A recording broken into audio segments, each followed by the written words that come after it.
룻기입니다. 룻기 1장 1절로 5절 말씀입니다. 제가 한 절 읽고 여러분들 한 절 읽고 교독하도록 할게요. 네. 사사들이 치리하던 때에 그 땅에 흉년이 드니라.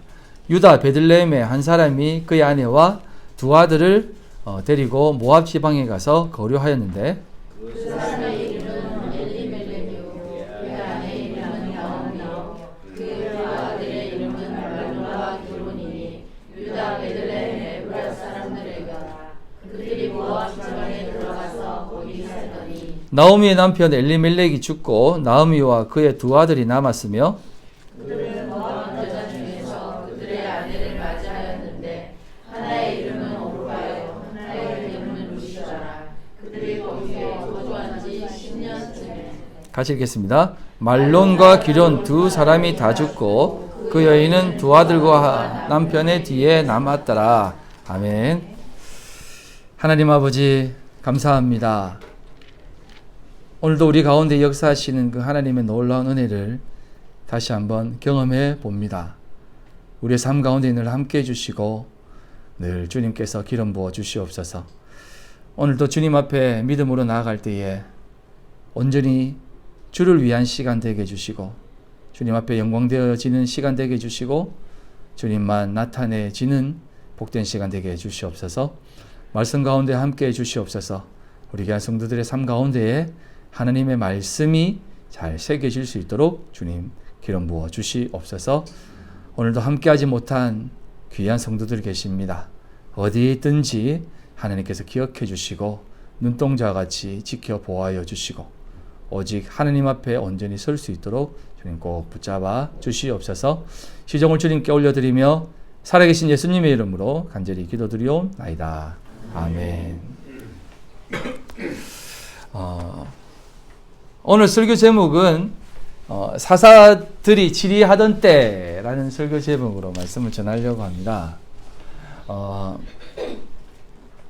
지난주에도 이번 주에도 지난주와 같이 하나님의 말씀이 성경을 어떻게 읽어야 할 것인가에 대한 부분을 좀 더 심도 있게 나누어 보려고 하는데요. 지난 시간에는 하나님께서 우리에게 말씀하시는 그 모든 내용들은 단순히 하나님의 백성들이 이렇게 살아라 저렇게 살아라 라고 하는 내용보다는 더 깊은 하나님의 계시가 담겨져 있다고 말씀을 드렸습니다. 하나님의 계시는 무엇입니까? 오직 예수 그리스도밖에 없습니다. 오실 메시아가 누구신지에 대한 부분들이 기록되어진 것이 성경이에요. 성경은 단순히 우리의 삶에 있어서 지침서가 아니라 예수님이 누구신가, 어떤 분으로 오시는가에 대한 부분을 기록한 것이 성경입니다. 그런 의미에서 성경을 보아야 되는 것이에요. 그런 가운데에서 역사와 사건들을 바라보고 그 속에서 예수 그리스도가 드러나야 된다라는 것입니다. 그래서 그 맥락 속에서 예수 그리스도가 어떤 모습으로 오셨는지, 이런 모습으로 오셨구나. 그렇다면 우리 안에 계신 예수 그리스도, 그와 함께 살아가는 삶은 어떻게 해야 되는가에 대한 부분 가운데에서 우리 성도들도 어떻게 살아가야 되는지에 대해서 적용해 보는 것입니다. 그럴 때 적용이 되어지는 것이지 그냥 윤리나 도덕적인 부분으로 이렇게 사는 것이 좋은 것이구나, 저렇게 사는 것이 사람들에게 좋은 모습을 드러내는 것이구나라고 하는 지침으로 성경을 바라봐서는 안 된다는 것이에요. 왜냐하면 성경은 오늘도 그런 부분이 잠깐 등장하지만 정말 왜 이런 내용이 담겨져 있지? 이런 내용은 좀 뺐으면 좋겠는데 라고 하는 부분들까지도 성경은 기록되어져 있습니다. 왜? 하나님의 영광을 위해서. 예수 그리스도가 어떤 분으로 오시는가에 대해서 기록되어진 것입니다. 우리가 잘 모르는 부분이 하나 있는데 그건 뭐냐면 우리 예수 그리스도는 부활하셔서 영광 중에 계신다라고 하는 영광스러운 주님만 우리가 생각해서 그렇지 사실은 예수님은 이사야서에 나와 있는 말씀처럼 흠모할 것도 없고 보기에 좋은 것이 하나도 없다라는 것입니다. 심지어는 그 죄인의 제물이 되셔서 오신다는 겁니다. 이게 예수 그리스도의 모습이에요. 죄인처럼 쉽게 말해서 자기가 죄인이 되어야만 되는 개념으로 오신다는 것입니다. 왜? 그래야만 자기가 죽을 수 있고 그래야만 죄를 용서하는 제물이 되실 수 있기 때문에 이렇게까지 여러분 생각해 볼 수 있습니다. 여러분 세례 요한 있죠? 세례 요한. 이 부분은 조금 여러분들에게 너무 훅 들어가는 부분일 수 있는데 세례 요한을 한번 생각해 보십시오. 세례 요한이 이 땅에 온 이유와 목적이 뭡니까? 그가 이 땅에 왜 왔습니까? 예? 그가 왜 왔습니까? 우리가 잘 아는 예수 그리스도의 길을 준비하고 오실 예수님을 전하는, 그리고 또 행위적으로는 예수 그리스도에게 물세례를 주는 그러한 모습 때문에 예수님이 오신 것이에요.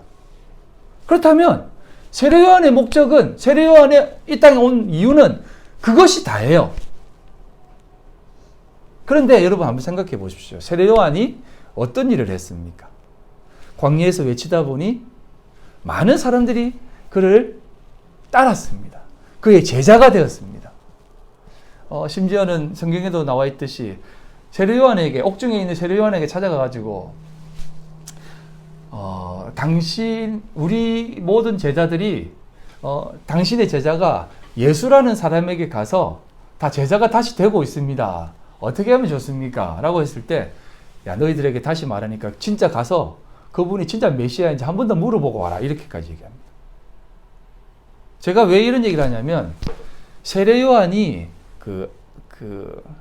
헤롯이 그 부인이 이제 본처가 이제 그 동생하고 다시 결혼해가지고 질책을 받습니다. 그래서 이제 그러나 뭐 왕이 뭐 분봉왕이니까 왕이 이렇게 그렇게 해도 되냐 하면서 막 했지만 아무 소리도 못 하는데 세례 요한이 그 부분에 대해 지적을 했거든요.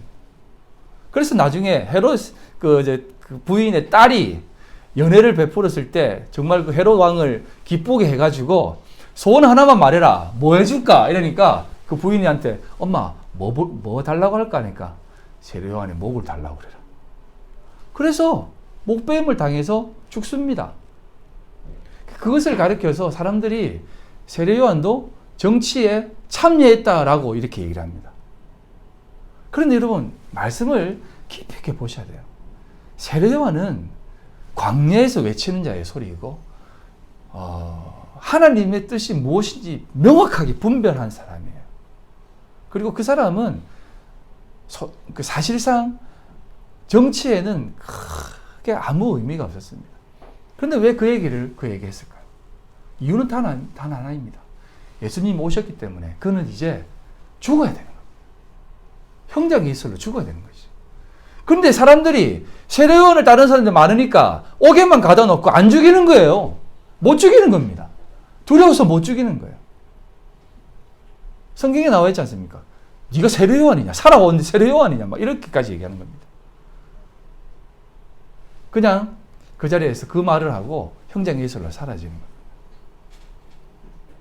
오직 세례 요한에 온 이유는 예수 그리스도를 드러내기 위한 것입니다. 너무 이게 이제 극단적인 해석일 수도 있지만 여러분 우리는요 사실상 이런 부분에 대해서도 우리의 삶이 예수 그리스도를 어떻게 드러내야 되는가에 대한 부분들까지도 보아야 되는 것입니다. 그래서 이런 부분에서 성경을 보아야 되는 것이에요.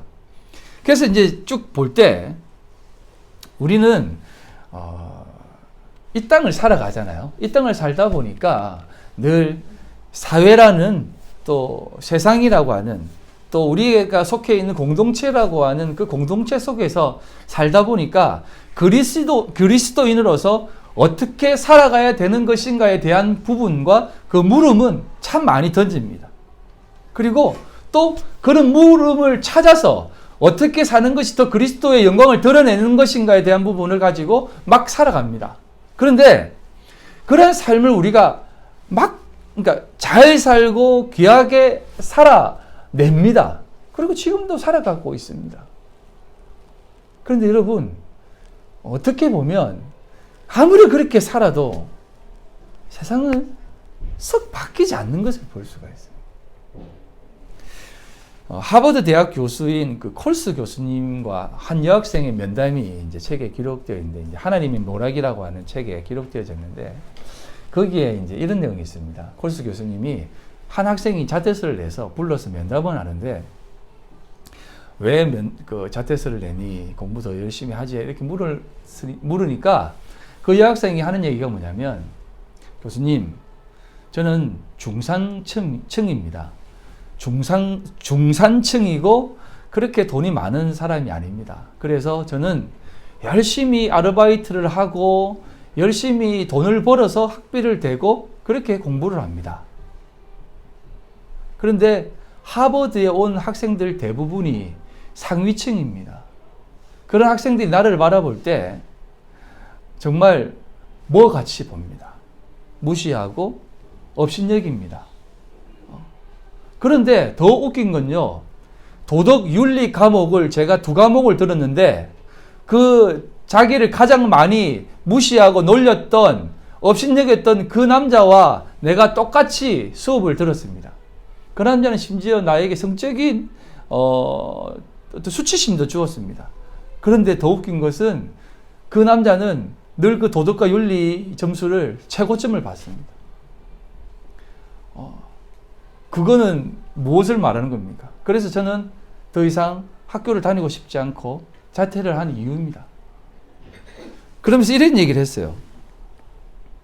선한 사람이 되려고 꾸준히 노력하지 않는다면 선을 아는 것이 어떤 의미가 있습니까? 라고 얘기하는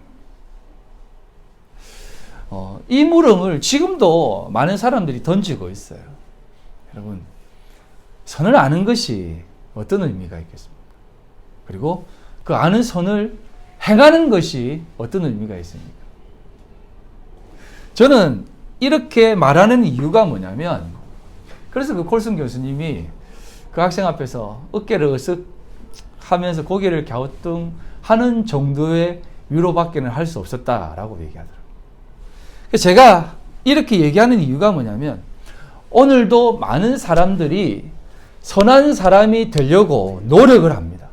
그리고 선한 길을 가려고 애를 씁니다.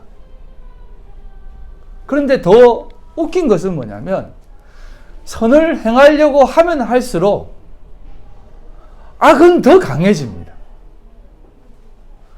악은 반대급부적으로 더 강해져요. 그런데 더 웃긴 것은 내가 착하게 살려고 하면 할수록 우리 속에 더 악한 마음은 더 많이 생깁니다. 여러분, 그런 경험 안 해보셨어요? 내가 착하게 살아야지 하고 결심하는 순간 그 다음날 더 나쁜 상황이 생겨요. 왜 그런지 아십니까? 세상은 늘 세상은 늘 그런 거예요. 선과 악이 항상 그런 모습으로 존재합니다. 이 부분에 대해서는 제가 다시 한번 얘기를 드리겠습니다. 그래서 우리가 늘 바라는 것이 있습니다. 그게 뭐냐면 인과응보입니다. 여러분, 인과응보는 기독교적인 개념이 아니에요. 인과응보는 불교적인 개념입니다. 이게 이제 안 좋은 것은 나쁜 놈은 반드시 벌 받는다가 인과응보고, 좋은 것으로는 내가 착하게 살면 반드시 선한 결과가 있을 것이라는 겁니다. 선을 행하는 것도 내가 이렇게 잘 살면 반드시 선한 결과가 있을 것이다라고 하는 그 결론을 도출해내기 위해서 한다는 것입니다. 그런데 성경은 이런 개념으로 우리에게 다가오지 않아요. 성경은 항상 은혜를 강조합니다. 은혜는 원인이 없는 것입니다. 원인 없이 우리에게 그냥 하나님이 사랑으로 확 안아버리는 것입니다.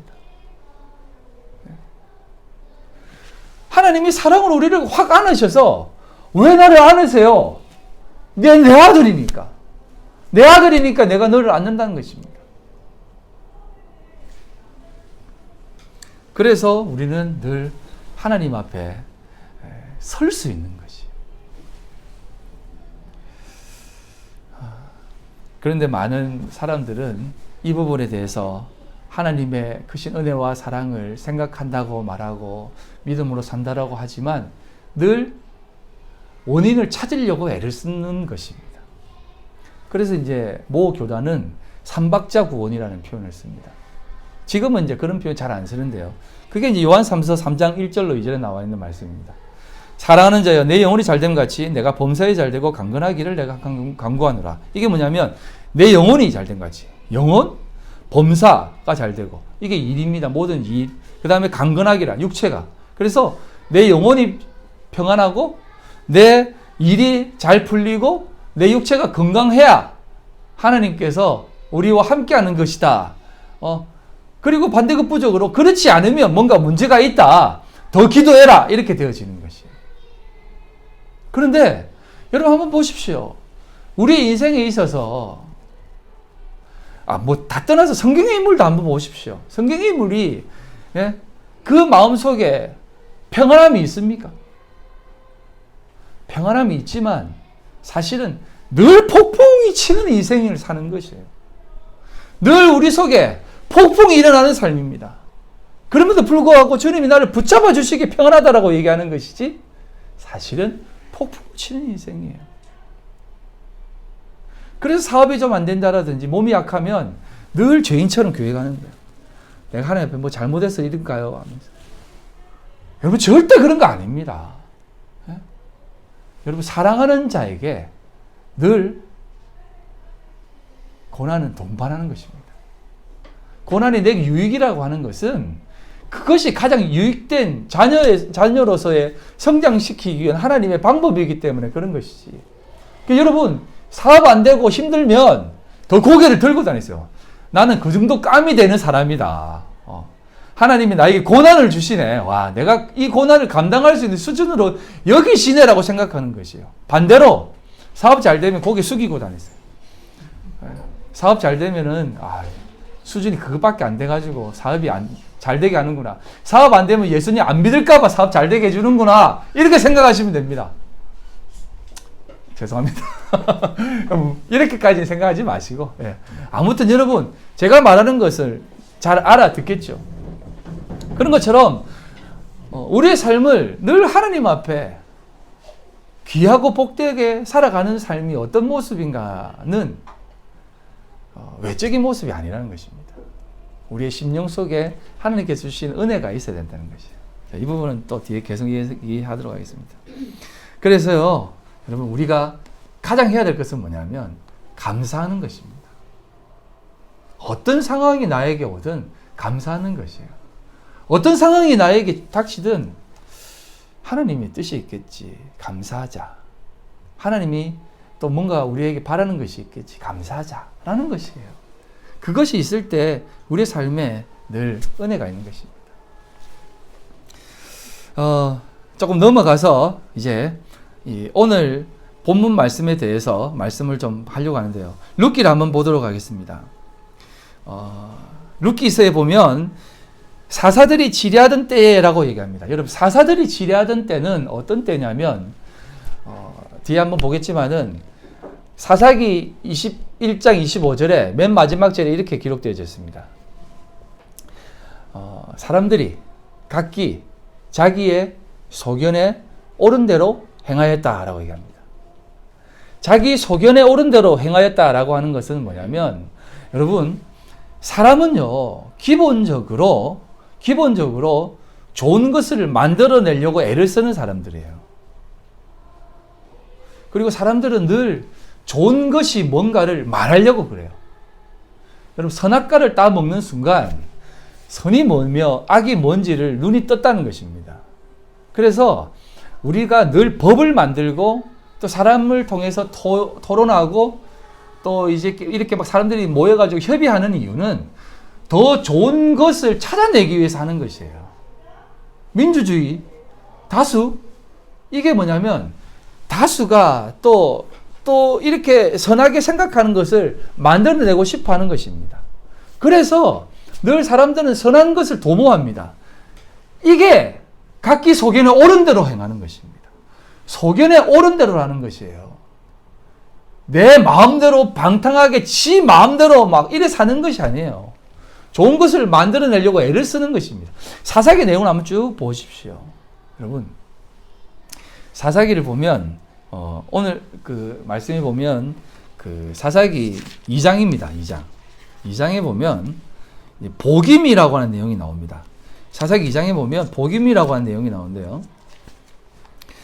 여러분들 한번 눈으로 보십시오. 복임은 우는 자들이라는 뜻인데요. 이게 어떤 뜻이냐면 이스라엘 백성들에게 이렇게 얘기합니다. 여호수아 시기 때 여호수아와 함께 했을 때 이방 민족들을 다 멸절해라. 다 몰아내라. 그런데 너희들 다 몰아내지 못했지?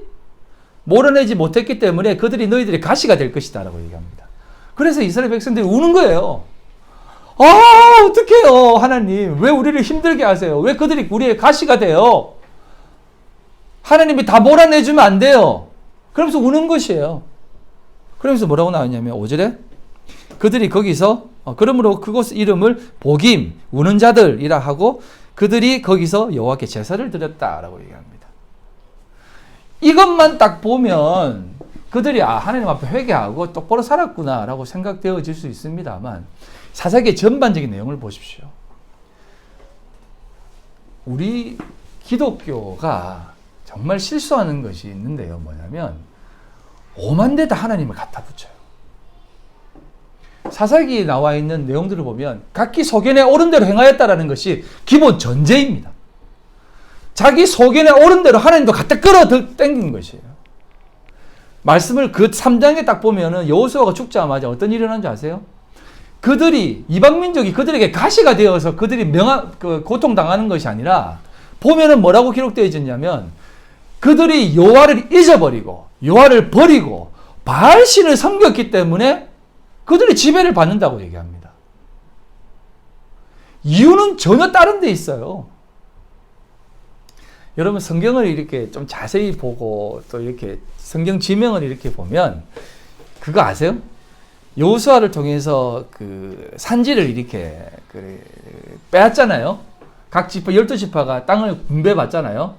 분배받아서 공격하는데 이 지도를 이렇게 제가 지도를 준비하려고 하다가 못 찾아가지고 못했는데 이게 여호수아 이스라엘 땅이 이렇게 딱 있으면 갈릴리 요단강 저기 사이에 이렇게 바다가 있으면 이쪽을 쭉 분배했을 때 각 지역이 있는데 요단강이 있고 요단강 옆에 이렇게 산맥이 산지가 있습니다. 산지가 있어요.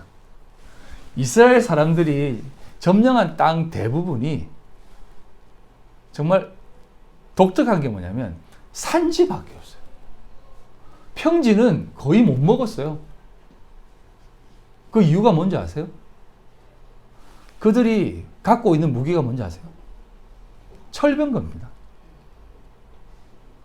여러분 여호수아서를 보면 들어가자마자 땅을 다 얻는다 이렇게 우리가 다 알잖아요. 가자마자 그냥 뭐 싹 다 쓸어버린다고 생각하잖아요.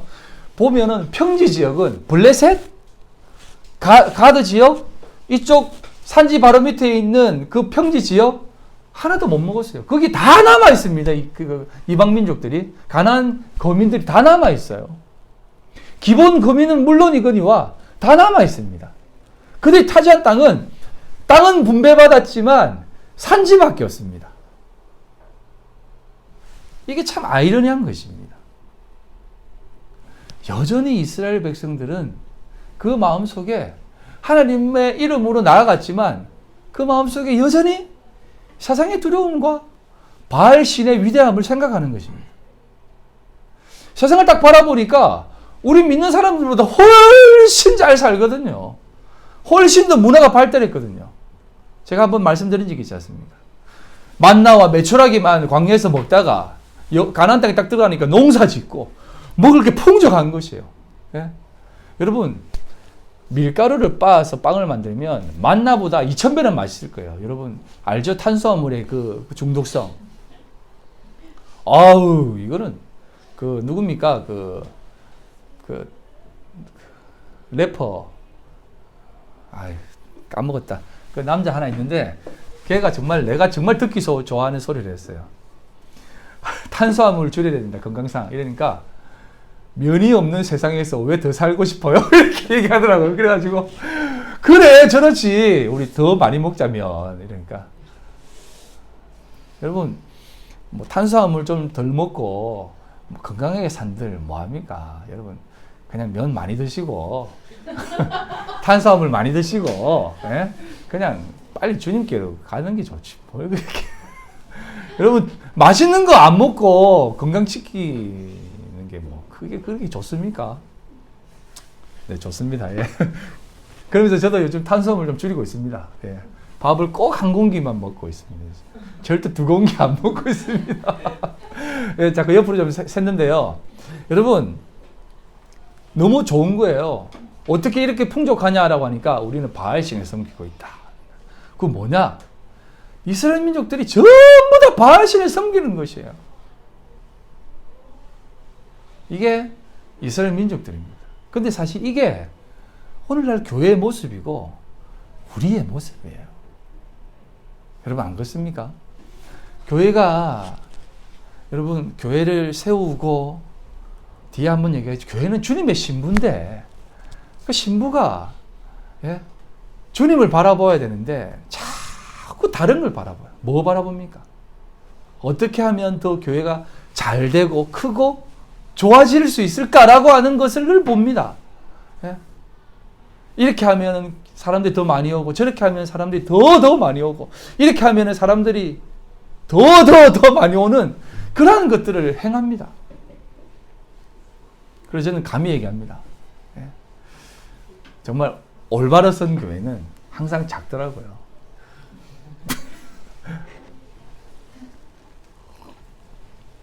그래서 저는 한 100명까지는 모였으면 좋겠습니다. 아멘. 예. 이율배반적인데요. 아무튼 여러분 하나님을 동원시키지만 사실은 사사기에 나와 있는 하나님은 그들이 자기의 속에는 옳은 대로 하나님을 끄집어내린 것입니다. 그래서 하나님이 도와주시는데 여러분 이 도와주시는 게 뭔지 아세요? 어떤 도와줌인지 아세요? 여러분 사사를 쭉 12사사들을 보세요. 운니엘게우, 삼갈두보라, 기드온과 돌라와 야일 뭐 쭉 나오잖아요. 12사사들 삼손까지 모두 12사사들. 여러분 삼손까지 사사들이 있는데 그 사사들이 하는 것을 보면 여러분 이게 뭐냐면 우리 은우는 안 그러지. 은우는 안 그럴 건데 혁진이가 저한테 혼이 나고 엄마한테 혼이 나면 제일 제가 무서운 게 뭔지 아세요? 문을 쾅 닫고 딱 잠그고 아무 말도 안 하는 거예요. 밥 먹으라 혁진아. 대답도 안 하는 거야. 응? 소리도 안 들리는 거야. 저 안에서 뭐 하고 있는 거지? 야, 문 좀 열어라. 결국 어떻게 하냐? 알았다. 내가 다 용서해줄게. 문 좀 열어라. 예. 그러면 이제 문 찡 열고 나옵니다. 아무렇지도 않아요. 근데 밖에 있는 부모는 애간장이 타는 겁니다. 안에서 혹시 또 나쁜 생각은 하지 않을까? 또 혼자 자학을 하고 있지는 않을까? 이런 생각을 하면서 부모가 그래 알았다. 네 뜻대로 해줄게 라고 하는 것입니다. 은우는 안 그러지? 절대 은우는 안 그럴 거예요. 절대 착한 은우가 그렇게 하겠습니까?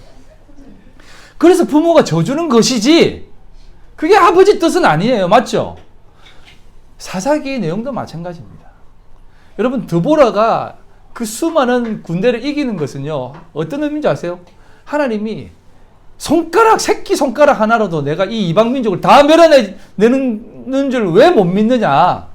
이런 것을 얘기하는 것입니다. 그런데 너희들은 왜 나를 믿지 않고 왜 여전히 이방 민족들의 그 풍요와 그 신들을 좋아서 쫓아가고 그들의 문화를 쫓아 살아가느냐라는 것입니다.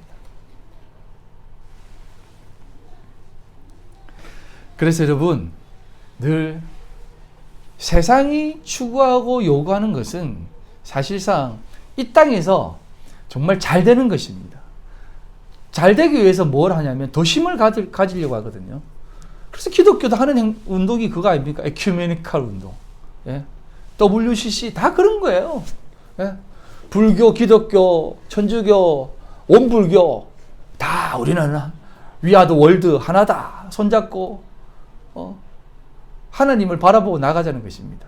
그러면서 하는 얘기가 뭐냐? 산이 있으면 한 길만 올라가느냐? 산으로 올라가는 길이 여러 갈래가 있지 않느냐? 그러면서 심지어는 구원까지 얘기하는 겁니다. 너희들에게도 구원은 있다라는 것입니다. 이게 세상에서 말하는 선한 결과를 만들어내는 모습이에요. 하나님 그걸 보시면서 얼마나 통탄하겠습니까?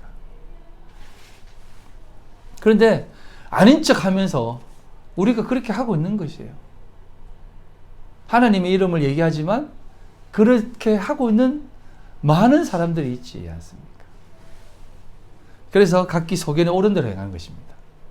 자, 그 속에서 룻기가 시작되는데요. 한 사람이 있습니다. 유대 땅 베들레헴에 한 사람이 있는데 그 사람은 엘리멜렉입니다. 엘리멜렉의 이름의 뜻은 나의 하나님은 왕이시다입니다. 그리고 나오미, 부인이 나오미입니다. 나오미는 희락, 기쁨이에요. 두 아들이 있는데 이름이 말론과 기론입니다. 이 이름의 뜻이 뭔지 아세요? 참나, 왜 이렇게 이름을 지었는지 모르겠습니다. 말론은 질병이고 기론은 황폐입니다. 황폐. 질병과 황폐, 이름을 질병과 황폐라고 지었습니다. 이건요, 여러분, 호세아서에 나와 있는 내용과 비슷해요.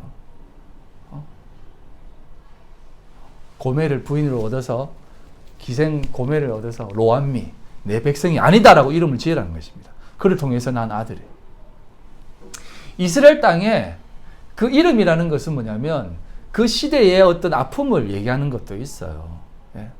우리가 이제 뭐 말년이 있지 않습니까? 그 다음에 또 뭐죠? 하여튼 이름에 많은 뜻이 담겨 있지 않습니까? 그런 것처럼 이 질병과 황폐, 질병아 이렇게 황폐야 이렇게 부른다고 한번 생각해 보세요. 이스라엘 땅이 그렇게 되는 것입니다. 그런데 이 엘리멜렉은 좀 잘 사는 사람이었던 것 같아요. 딱 그 상황이 되니까 재산을 다 챙기고 어디로 가냐면 모압으로 갑니다. 여러분, 이 모압으로 갔다는 것은요, 이거는 굉장한 의미가 있어요. 신명기 23장 1절로 7절 한번 보겠습니다. 신명기 23장 1절로 7절을 보면 이렇게 나와 있습니다. 좀 말하기 좀 그런데요. 고안이 상한 자나 음경이 잘린 자는 여호와의 총회에 들어가지 못하리라. 사생자는 여호와의 총회에 들어오지 못하리니 10대에 이르기까지도 여호와의 총회에 들어오지 못하리라. 암몬 사람과 모압 사람은 여호와의 총회에 들어오지 못하리니 그들에게 속한 자는 10대뿐 아니라 영원히 여호와의 총회에 들어오지 못하리라 라는 것입니다. 그리고 뭐라고 하냐면 애굽에서 나올 때 떡과 물로 너희를 길에서 영접하지 않았기 때문에 그렇다라고 얘기하면서 7절에 이렇게 얘기합니다. 너는 에돔 사람을 미워하지 말라. 내 형제다. 애굽 사람을 미워하지 말라. 내가 그 땅에서 객이 되었다. 모압과 암몬 사람들을 어느 정도 미워하냐면 고자와 똑같이 지금 틀어줄까요? 예. 예. 혹시나 추울까봐. 예. 예. 암몬 사람을 이런 사람과 똑같이 취급하는 것입니다. 심지어는 애굽 사람들보다 조금 더 못나게 여기는 것입니다. 애굽 사람이 더 낫다는 것입니다. 그런 민족이 모압과 암몬이에요. 그 이유가 뭔지 아세요? 좀 이제 내용이 조금 더 격해지는데요. 창세기 19장 36절에 이런 내용이 나옵니다. 롯의 두 딸이 아버지로 말미암아 임신하고 큰 딸은 아들을 낳아 이름을 모압이라 하였으니 오늘날 모압의 조상이요, 작은 딸도 아들을 낳아 이름을 베남미라 하였으니 오늘날 암몬 자손의 조상이었더라. 이게 무슨 말이냐면 아브라함의 조카가 롯입니다. 그 롯은 자기가 더 잘 살기 위해서 소돔 땅으로 이주를 합니다. 거기가 좋은 땅이거든요. 예. 요단강 동편 땅이에요. 그래서 괜찮은 땅입니다. 거기에서 잘 먹고 잘 사는데 워낙 그 땅이 부패해가지고 하나님이 그 땅을 멸망시켜버립니다. 그 멸망시킬 때 롯은 살려주겠다라고 얘기합니다. 그래서 롯의 아내와 그 두 딸은 이렇게 도망치는데 절대 뒤를 돌아보지 말라는데 부인은 뒤를 돌아보아가지고 소금 기둥이 되었다라는 겁니다. 그래서 아버지와 두 딸이 나왔는데 소알 땅에 못 살아가지고 그러면은 아브라함에게 돌아가면 되는데 안 돌아가고 산속으로 들어갑니다. 산속으로 들어갔는데 이 두 딸이 아주 발칙한 생각을 해요. 야, 우리 시족이 소돔 땅이 다 멸망했는데 어떤 사람이 우리에게 남편으로 주며 어떤 사람이 우리에게 장가로 오겠느냐. 그리고 그러면 우리는 평생 혼자서 늙어 죽게 되고 자식도 못 낳는데 그 당시에는 자식이 모든 것이거든요. 그래서 어떻게 하는지 아닙니까?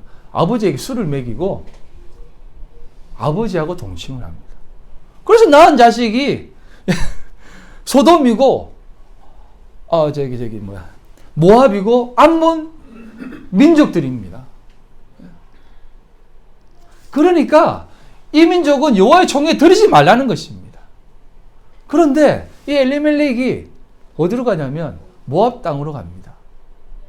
사사시대 때는 자기가 원하는 대로 사는 것입니다.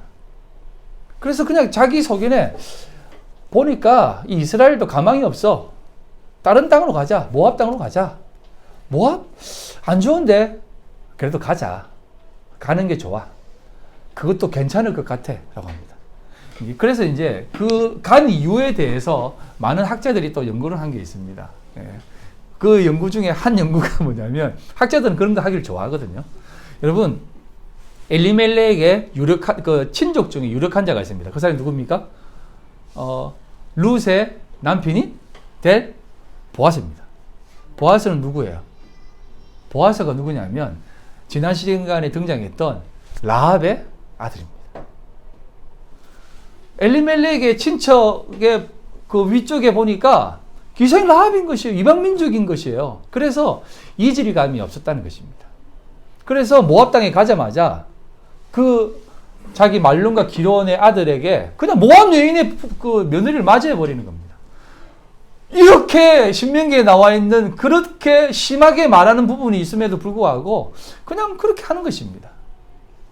그런데 여러분, 이게 다 이유가 있는 것이에요. 성경을 볼 때 그 이유를 찾아야 되는 것입니다. 사람들은 그렇게 이유를 찾습니다. 그래서 뭐 이제 다문화 가정도 괜찮다. 이렇게 생각합니다. 근데 이렇게 접목시키면 안 돼요. 다문화 가정은 당연히 괜찮죠. 당연히 괜찮은 거지. 근데 이거를 갖다가 성경도 그렇게 얘기했다라고 얘기하면서 그런 쪽으로 가면 안 되는 거예요. 이거는 그런 뜻이 아니라 예수 그리스도를 나타내기 위한 하나님의 뜻입니다. 그게 뭐냐면 거기에서 오르바와 롯을 등장시키는데 여러분, 엘리멜렉이 죽고 마론과 길론도 죽습니다. 1장 21절에 보면은 풍족하게 나와가지고 그에게 이렇게 잘 됐다가 완전 폭삭 망합니다. 폭삭 망하니까 자신의 이름도 이제 히락이라 부르지 말고 마라라 불러라. 마라가 이제 쓴물이거든요. 쓴물, 습다라는 것이거든요. 요건 딱 이유가 다 있습니다. 그렇게 해서 자식들 다 죽어서 이제 좀 뒤로 훅 넘어갈게요. 네, 넘어가서 잘 들으시면 됩니다. 넘어가서 그래서 그 나오미가 이제 막 진짜 이제 힘들게 사는 것입니다. 그렇지만 여러분, 친정이 모압 민족입니다. 아무리 힘들어도 친정이 잘 살기 때문에 그나마 잘 먹고 살 수 있습니다. 그런데 딱 들어보니까 이스라엘에 양식이 풍족하다는 얘기를 듣습니다. 그래서 나오미는 나름대로 또 생각이 있잖아요. 그래서 고향으로 돌아갈게. 너희들은 여기에 남아서 이제 젊으니까 잘 살아라. 내가 아들을 낳아가지고 다시 너희들에게 자식을 줄 수 없다.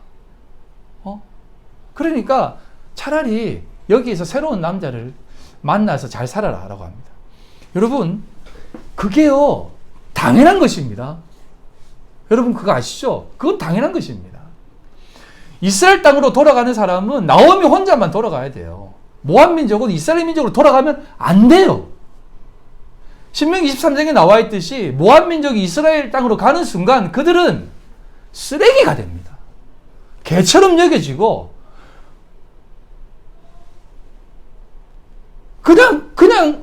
그냥 거지처럼 사는 것이에요. 어디 가서 총회도 들어가지 못한다는 것은 뭐냐면 주민등록이 말소된 자로 사는 것입니다. 불법 체류자로 사는 것입니다. 어디가 취직도 못하고 이삭이나 죽고 쓰레기처럼 묻고 이렇게 와가지고 오늘 이만큼 주워와서 까먹어요 하면서 그렇게 사는 거예요. 그래서 나오미가 뭐라냐면 고향으로 돌아가라. 나는 갈게. 너희들은 너희 어머니 집으로 돌아가라. 그러면서 뭐라고? 아닙니다. 그 두 며느리가 착해요. 아니에요, 어머니. 끝까지 어머니를 지키고 따라갈게요. 라고 하는 겁니다. 그러니까 어머니가 뭐라는지 아세요? 제발 그러지 마라. 너희들이 그러면 내가 더 괴롭다. 왜 내 마음을 모르니? 왜 나를 힘들게 하니? 고생은 너 혼자 하면 되는데 왜 너희들까지 따라와서 나를 더 힘들게 하니? 그리고 너희들 데리고 가면 나 더 힘들어. 그런데 오르바는 그것을 이해합니다. 세상적인 눈으로 보았을 때는 오르바가 더 나은 여자예요. 더 이해하고 눈물을 흘리며 어머니 뜻을 어떤 뜻인지 사랑하기 때문에 떠나는 겁니다. 사랑하니까 내가 떠나줄게. 가는 거예요. 근데 룻은요, 갑자기 툭 튀어나옵니다. 갑툭튀. 싫어요. 어머니 하나님이 이제 내 하나님이고, 어머니의 백성이 이제 내 백성이고, 나는 이제 하나님 믿어요. 나는요, 다 이제 그런 거 다 필요 없습니다. 하나님이 가라고 하는 마음 주셨기 때문에 나는 갈 거예요. 어머니가 뭐라고 하든 나는 갈 겁니다. 라는 겁니다. 나오미가 그 눈빛을 보니까 알았다. 가자. 갑니다.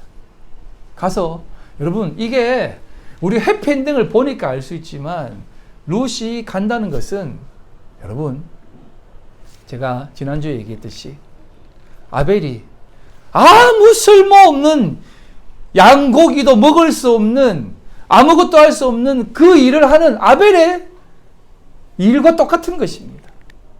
이게 예수 그리스도예요.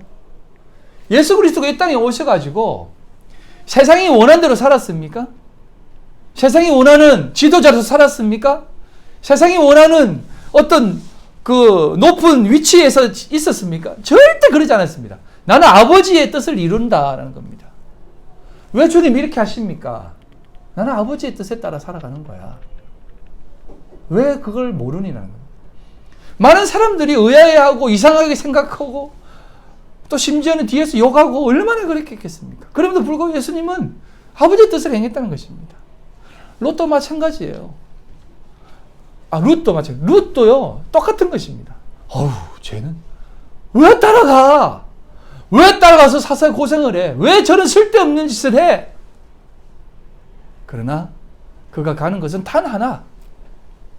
보아스를 만나서 예수 그리스도의 그 오심을 전하는 것입니다. 그것을 뭐라고 얘기하냐면 넘어가세요. 룻기 3장 8절로 10절입니다. 룻기 3장 10절로 8절 이렇게 나와 있습니다. 밤중에 그가 놀라 몸을 돌이켜 본즉 한 여인이 자기 발치에 누웠는지라. 한번 보시면 알겠지만 이제 룻이 이삭을 막 줍는데 이제 보아스가 은혜를 베풉니다. 보아스가 참 괜찮은 남자예요. 보아스는 예수님을 예표하는 사람입니다.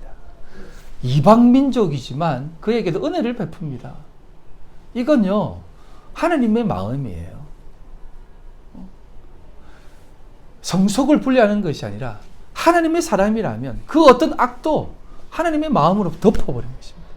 그래서 어머니가 얘기합니다. 루사, 그 보아스의 침상 그 옆에 가서 살짝 누워라. 그리고 그 결과를 한번 지켜봐라. 그래서 이렇게 합니다. 발치에 싹 들어가서 눕습니다. 그러니까 내가 누구냐? 대답하되 나는 당신의 여종 롯이 오니 당신의 옷자락을 펴서 당신의 여종을 덮으소서.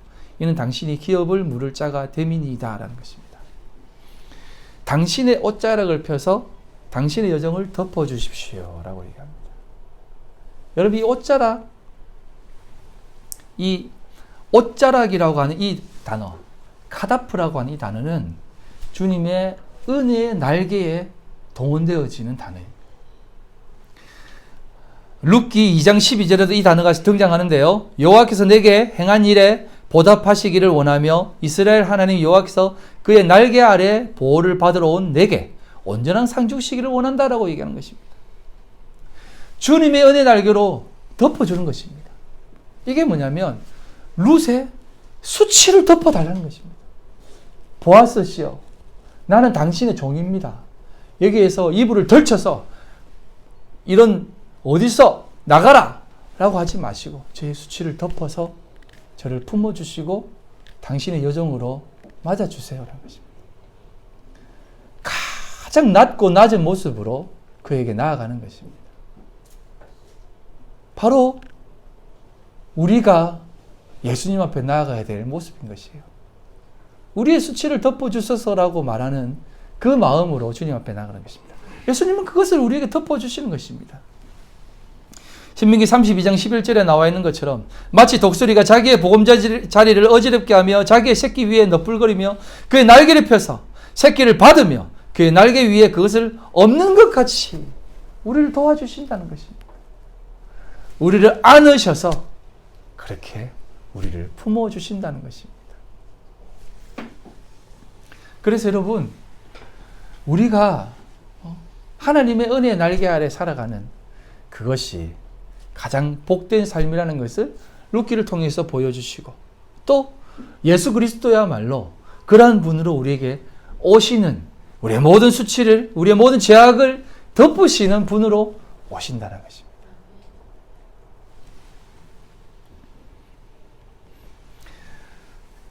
우리 주님은 우리에게 우리가 가지고 있는 것을 벗으라고 하십니다. 아담과 하와가 범죄를 하고 나뭇잎으로 옷을 가립니다. 왜 그렇게 숨고 가렸느냐? 벗은 줄 알고. 이게 수치스러웠어요. 라고 합니다. 주님은요, 나뭇잎 벗어라. 그걸로 너가 뭘 가릴 수가 있다고 생각하니? 그걸로 얼마를 가릴 수가 있다고 생각하니? 벗고 내가 준 가죽옷을 입어라. 그 가죽옷이 예수 그리스도를 얘기하는 것 아닙니까? 은혜 날개로 덮어줘야만 너희의 수치가 진정으로 가려지는 것이라는 겁니다. 그것을 덮고 입을 때 우리는 믿음으로 설 수 있고 믿음으로 나아갈 수 있는 것입니다. 그래서 여러분, 우리가 우리의 소견에 옳은 대로 살아가는 것이 아니라 룻기를 통해서 이것을 보여주는 것입니다. 사사가 치리하던 그때에는 그렇게 살았지만 룻은 그렇게 살지 않았다. 자기의 소견에 옳은 대로 산 것이 아니라 하나님의 부르심에 따라, 그 소견에 옳은 것은 오르바가 옳은 것이었지만 룻은 그것이 아니라 예수 그리스도 때문에 그것을 우리에게 보여주고 그 삶을 걸어간 것이다. 자기가 원하는 것이 아니라 하나님의 뜻에 따라 걸어간 것이다라는 것을 보여주고, 그것을 통해서 보아스를 만나 믿음의 계보를 있게 하는 것입니다. 사랑하는 성도 여러분, 우리의 참된 모습은 무엇입니까? 여러분, 아브라함에게 이렇게 얘기합니다. 그가 믿음으로 갈 바를 알지 못했을 때에 아버지의 명령을 따라갔다라고 얘기합니다. 여러분, 갈 바를 알지 못했다라고 하는 이것은, 여러분, 이 수준이 아닙니다. 하나님, 나도 어떻게 가는지 모릅니다. 하지만 내가 하나님 때문에 가니까, 내가 하나님 보고 가니까 하나님, 그 땅 주세요. 이게 아니에요. 어떤 결과가 일어날지 아무것도 모르고, 하나님 가라고요? 그럼 알겠습니다. 가서 좋은 결과가 있을 줄 믿습니다라는 것이 아니라, 어떤 결과가 있든, 나에게 어떤 상황이 발생하든, 그냥 가라니까 갈게요. 시궁창길이든, 똥길이든, 내가 가겠습니다라고 걸어간 것입니다. 그게 아브라함의 믿음이에요. 오늘날 우리 믿음의 사람들도 마찬가지고 교회들도 그러지 않습니까? 하나님, 우리가 이렇게 하니까 빨리 회복시켜 주십시오. 그런 것은 하나님의 뜻을 가릴 수 있다고 생각하십시오. 여러분, 우리가 구하는 것은 뭐냐면 아무 의미도 없는 길인 것 같고, 아무도 가지 않는 길인 것 같고, 아무도 찾지 않는 그곳인 듯 하지만, 하나님, 내가 그곳에서 예배하겠습니다. 그곳에서 믿음으로 나아가겠습니다. 그곳에서 내 삶의 이유, 예수밖에 없다는 것입니다.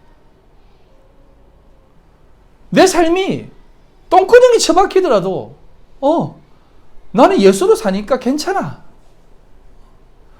내가 아무리 옥고를 치더라도 예수가 나와 함께 하시니까 괜찮아. 왜? 내 삶의 이유는 이곳에서 벗어나 영광스럽고 정말 지도자로서 정말 높은 자리에서 딱 있는 것이 아니라 예수만 드러나면 되니까. 예수만 우리 삶에 확인되어지면 되니까. 그래서 그렇게 사는 것입니다. 암몬과 모압도 그래서 준비되어지는 것이고, 유다와 다말도 그것 때문에 준비되어지는 것이고, 그래서 유다 민족으로 통해서 그것이 이루어지고, 마지막 사사가요, 삼손이잖아요. 다른 사사들은 죽었다라는 얘기가 없어요. 근데 마지막 사사는 죽여버립니다. 왜 죽이느냐면 사실 사사도요, 예수 그리스도를 예표하는 사람입니다. 삼손도 그런 의미에서 예수 그리스도를 보여주는 것입니다. 육체는 죽어야 되는 것입니다. 예수님이 이 땅에 오셔서 죽으셔야 돼요.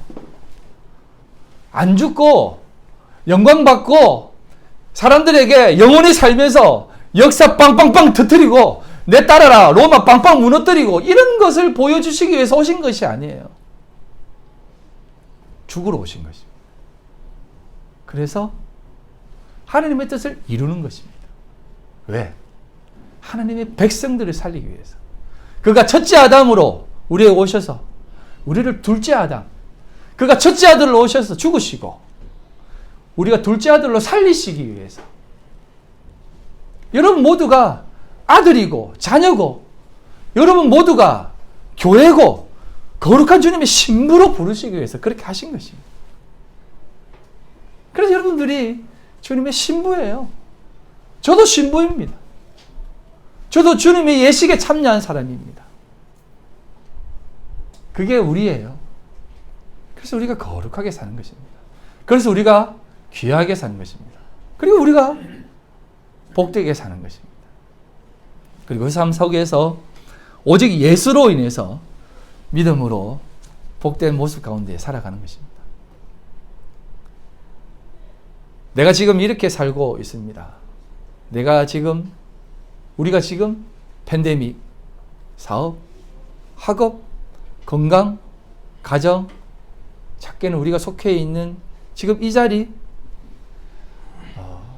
그 속에서 여러분 무엇이 드러나기를 소망합니까? 그곳에서 여러분의 삶의 이유가 뭡니까? 예수가 되기를 바랍니다. 그래야만 어떠한 상황과 어떠한 모습들이 우리 삶에 일어날지라도 우리는 평안할 수 있는 것입니다. 그것을 꼭 붙잡고 믿음으로 나아가십시오. 룻이 걸어갔던 것처럼 보아스를 알고 나갔을까요? 알지 못했습니다. 갈 바를 못했지만 룻은 그렇게 나갔습니다. 이 자리는 자기를 부인하는 자리입니다. 그럴 때 우리 주님은 우리를 높여주십니다. 그것을 꼭 기억하시고 오늘 여러분의 삶 속에 이 고백이 되어지기를 소망하면서 제가 찬양 하나님 앞에 올려드리겠습니다.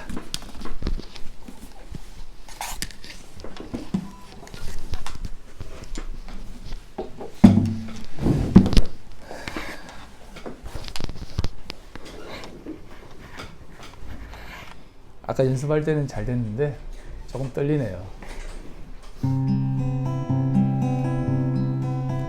내 평생에 가는 길